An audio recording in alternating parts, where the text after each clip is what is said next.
இன்றைக்கி ஒரு ஹெல்த்தியான ஒரு பிரேக்ஃபாஸ்ட் தாங்க பார்க்க போகிறோம். ஒரு கடாயை சூடுபடுத்திட்டு 1 டீஸ்பூன் கீ சேர்த்துருக்குறேன்.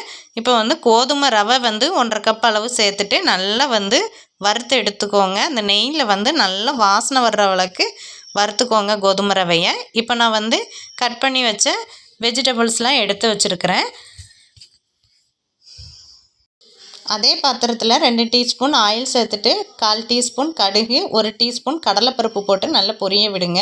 2 பொரிஞ்ச பிறகு ஒரு பெரிய வெங்காயத்தை நான் நல்லா குட்டி குட்டியாக சாப் பண்ணி வச்சுருந்தேன். அதை போட்டுட்டு கருவேப்பிலை, அப்புறம் ஒரு துண்டு இஞ்சி, ஒரு பச்சை மிளகாய் சேர்த்து நான் நல்லா பொரிய விட்டுக்கிறேங்க. நீங்கள் இதில் என்ன வெஜிடபிள்ஸ் வேணாலும் சேர்க்கலாம். கேரட், பீன்ஸ் அந்த மாதிரி எல்லா வெஜிடபிள்ஸும் சேர்த்துக்கலாம். சூப்பராக இருக்கும் டேஸ்ட்டு.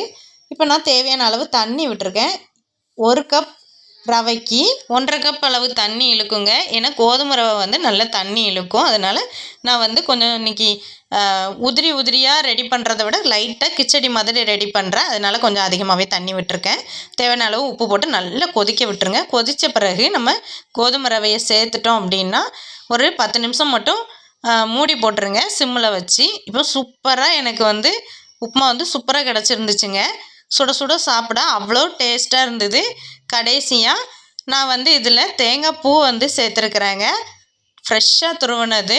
நல்லா இதை சேர்க்கும் போது டேஸ்ட்டு சூப்பராக இருக்கும். கடைசியாக 1 டீஸ்பூன் கீ சேர்த்துட்டு நல்லா கலந்து விட்டீங்க அப்படின்னா மணமும் சுவையும் அப்படி இருக்குங்க. சீரியஸ்லி தட்டில் வச்சுறது ஃபுல்லாமே காலியாகும். நாங்கள் இன்றைக்கி தேங்காய் சட்னியோடு ட்ரை பண்ணியிருந்தோம். சூப்பராக இருந்தது. வீடியோ பிடிச்சிருந்தால் லைக் பண்ணுங்கள், ஷேர் பண்ணுங்கள். இந்த மாதிரி ரெசிபீஸ்லாம் தேவை அப்படின்னா என்னோடய சேனலை ஃபாலோ பண்ணுங்கள்.